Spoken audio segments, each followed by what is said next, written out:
À la fin des années 50, en Afrique du Sud, le rugby est bien plus qu'un sport, c'est une religion.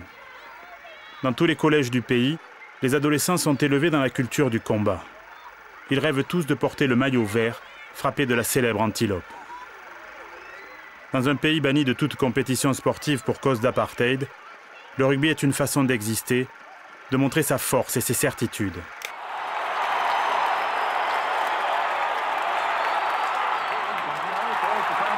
Dans une série de tests, aucune équipe n'est parvenue à battre les Springboks sur leur terre. L'équipe de France va réussir l'impensable, vaincre les Sud-Africains. Rien ne prédestinait les joueurs français au triomphe. Et pourtant, le 16 août 1958, à l'issue d'une éprouvante tournée de 6 semaines, le 15 de France réussit l'exploit. Un exploit qui restera gravé dans l'histoire de l'Ovalie et plus largement dans l'histoire du sport français tout entier. Gives France a 9-5 lead. But to the French players, that final whistle was more musical than a symphony. They hugged and kissed each other, and well they might. They had beaten South Africa at last, to become the first side to win a rubber in South Africa since 1896. Un seul reporter accompagne les joueurs français, Denis Lalanne. L'envoyé spécial du journal L'Équipe assiste à l'épopée tricolore, de bout en bout. C'était un des moments les plus forts de toute ma carrière de journaliste. En 50 ans, j'ai rarement vécu un moment aussi poignant. Oh, on ne disait pas grand-chose, c'était même très silencieux. On savourait, quoi. Il savourait et je savourais moi aussi.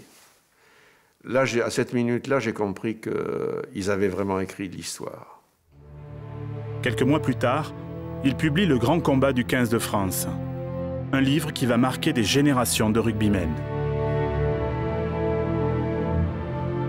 Le Grand Combat du 15 de France est un des best-sellers de l'écriture sur le rugby.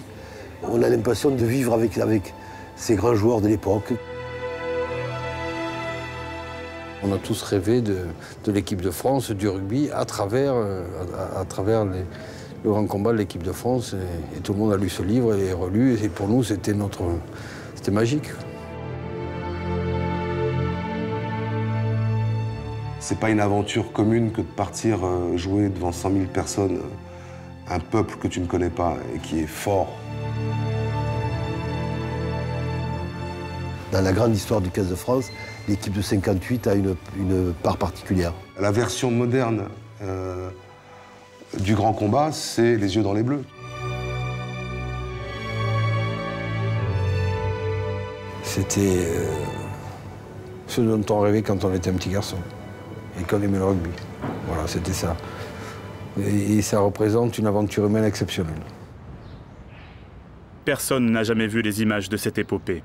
Elles existent. Dans ses bagages, André Frémaux, un des joueurs, avait amené 2 caméras. Pendant un demi-siècle, ces bobines ont dormi dans son garage. Elles racontent aujourd'hui l'histoire inédite d'une tournée exceptionnelle.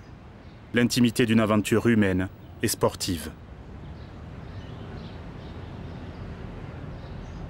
J'étais pas venu pour filmer, mais enfin, je voulais ramener quelque chose. Je voulais ramener un souvenir, parce que je savais que ça allait, sans soupçonner l'importance que ça allait revêtir pour tous, parce que c'était un souvenir absolument inoubliable. André Frémaux a tout filmé dès le départ du Bourget ce 6 juillet 1958. La sélection qui part ce jour-là comprend 3 dentistes, des manutentionnaires, un médecin, un kinésithérapeute, des professeurs de sport, un viticulteur et 5 agents EDF. Pour rejoindre l'Afrique du Sud, ces joueurs ont pris 6 semaines de vacances. En guise de salaire, ils emportent une poignée de timbres-poste. L'équipe est partie pour ne pratiquement pas donner de ses nouvelles pendant 6 semaines. Ils sont partis sur une autre planète. On les a oubliés.